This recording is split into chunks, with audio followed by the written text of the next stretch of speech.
If you were wondering if one of these things is wine, it is not, thank goodness.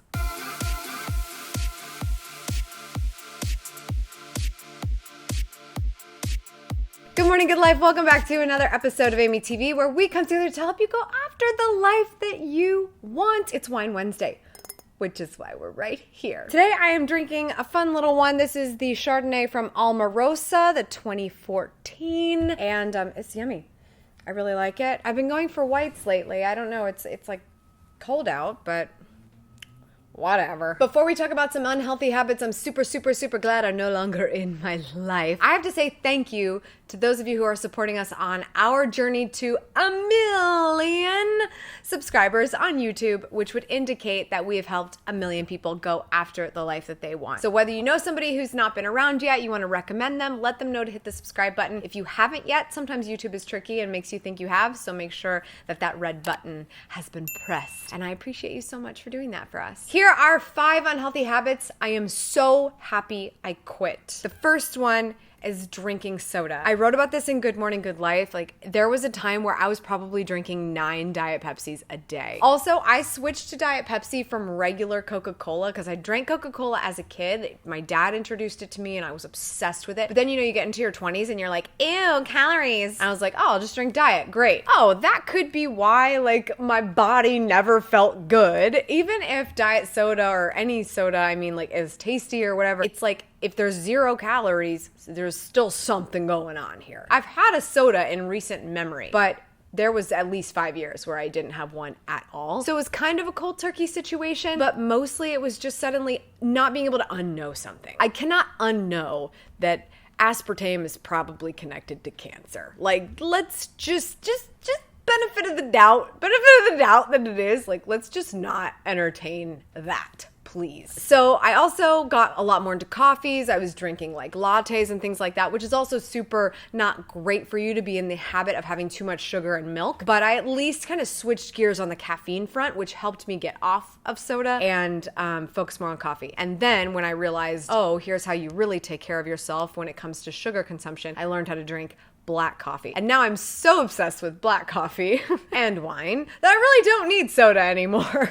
It's amazing what happens when you grow up. I can tell you without a shadow of a doubt that I have been able to regulate my weight more, stay in shape, and feel good on a regular basis and not get sick all the time and all this kind of stuff because I got rid of soda. I'm not hungry all the time. I don't have all these cravings. It was the best quit probably that I've ever made. Oh, that's right. We have 4 more, so that can't be true. The second one is quitting taking my phone to bed at night. If you've been around the block with me here, you have heard me talk about this ad nauseum. I am vehemently against taking your phone to bed. And even when I kind of do it on accident, I just happen to go into the bedroom with my phone and I realize it's getting later than I would like to have that device in my life, I can feel the effects of it. I don't fall asleep fast enough. It's really hard. The best way to kind of start weaning yourself off of this is you have to make the decision that the phone has to sleep elsewhere. If you do this, it's really kind of amazing what happens. Not only do I not take my phone to bed at night because I have a specific place in my home office where I plug it in, I put it in its own little bed, I have a literal bed for my phone, shout out to my friend Sarah for buying it for me. But by doing that, I've actually noticed that I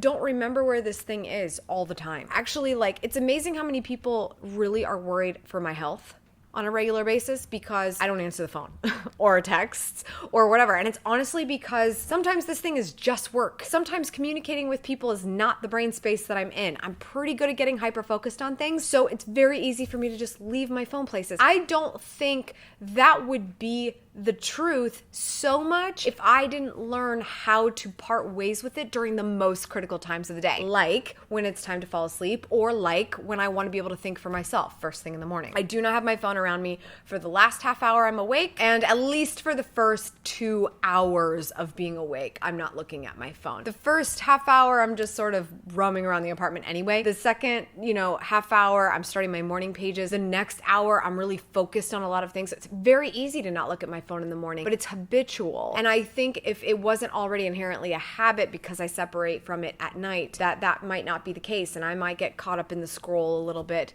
too soon in the day as well. The third bad habit that I'm so glad that I quit is keeping toxic people around. There was a time where it was just sort of like, gratefulness on some level that you have people in your life, even if those people aren't super awesome to you or don't make you feel very good. And then you get older and wiser and realize basically if I feel like garbage when I'm around these people and it's like 95% of the time that while I'm around them, I feel this way, they're toxic to me and I would be better off alone. So it's not necessarily significant other conversation, although that could be the case. Sometimes it is friends. Sometimes there's family members that just don't get it and they make you feel like crap, but it's just how they talk or it's how they've always known to be spoken to. And so this is really difficult to deal with, but I just have zero tolerance for it. I have the number of friends I have that are very close to me is no more than what is on this hand.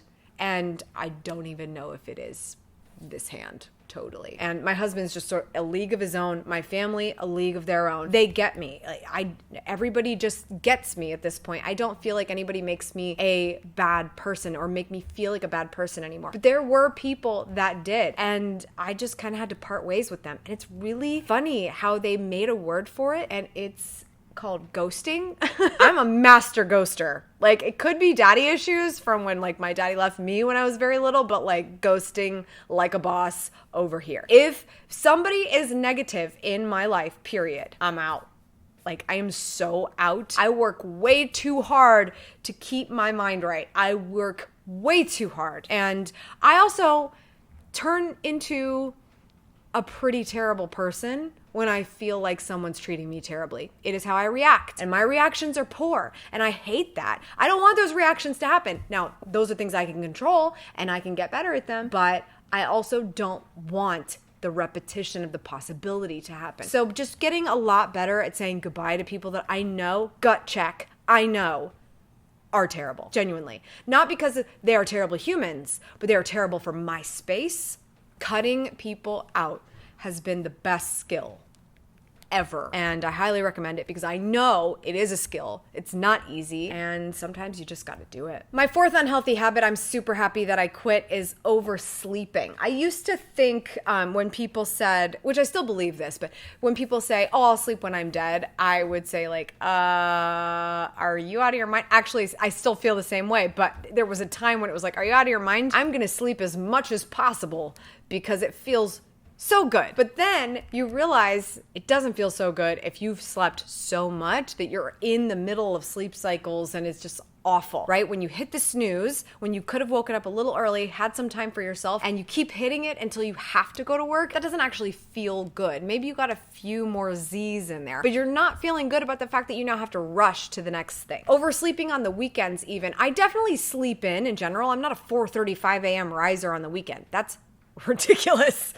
Why would I do that? I definitely sleep more on the weekends, but I also go to bed later on the weekends because I have a social life. I have a husband. I have things I want to do. But the oversleeping, sleeping in to the level of a teenager, I'm really glad that I quit that habit. I think I maybe naturally quit that habit more than anything. I think as you get older, you don't sleep as long or as hard as you used to. I still sleep pretty good, unless Lucy's prancing around. But Lucy my dog, has definitely been a huge help when it comes to the, honey, get up and get after it. Let's go. We got things to do. I gotta pee department. And my fifth unhealthy habit that I am super glad that I quit is watching too much television. Whew, this is an easy one to fall into the trap of. When I say I quit this, here's what I mean. I don't use television as an escape. This is fun. I remember a conversation that I had with my friend Anthony. His name is Anthony Iannarino. He is the sales guy. If you need to talk to the guy that knows how to teach you how to sell, he's amazing. He's local to Columbus. We've been friends for a very long time. I remember sitting down over lunch with him and just picking his brain, right? Ooh, super successful person. Tell me how to become successful. Tell me about my business. And he looked at me and he was like, you watch way too much television. And I don't even remember what I said to make him say that, but it was probably something about watching television, if I had to guess. And I was like, well, how much television do you watch? And I can't remember what show he said, but he said, I watch 1 hour of this per week, and that's it. And I was like,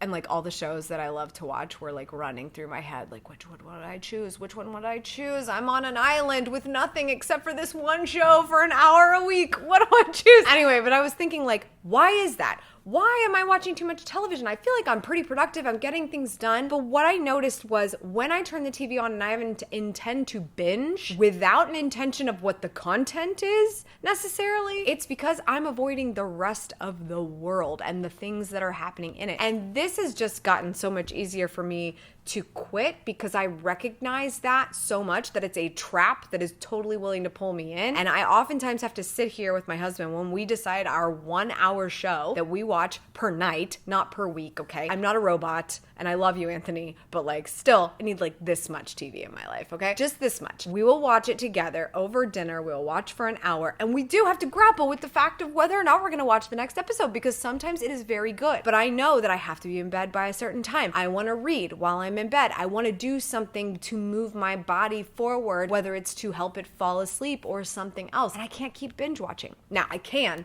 on the weekends when I have nothing going on. And I take that liberty every once in a while. But I don't have like super long binge fests of TV more than like it might be maybe once a month. But that's hard because usually friends, family, things are happening on the weekends. It's not even that frequent. Traveling, there's just so many better things to do than watch TV. And I think it's amazing that I've learned that because it's not learning the rule of it. It's learning from experience that like straight up, there are better things to do in this world than watch TV. But every once in a while, it's super fun to just watch TV. Question of the day. What is an unhealthy habit that you have quit or want to quit? Maybe you haven't yet. What's going on with it? Why do you know about it and you haven't done it yet? Talk about that in the comments below. Thanks again to my a millionaires. Thank you so much for being here and for hitting that subscribe button. It is helping us tremendously and we only have you to thank for all of the fabulous progress that we make here on the channel. So thank you. That's all for today. Thank you so much for tuning in. I appreciate it as always. Make sure you subscribe for good vibes, kiss the ones you love, and go after the life you want. Cheers. Hey, are you struggling to find time for the things you love? Feel like you're constantly on the go, but taking care of everyone else first? You are not alone, and you deserve so much more. Not only are you capable of taking on this challenge, you already have all the tools it takes to make it happen. That resourcefulness is all you need to get activated by your new daily mantra. Good morning, good life. It's my new book, and it launches on Amazon on December 10th. More details at goodmorninggoodlife.com.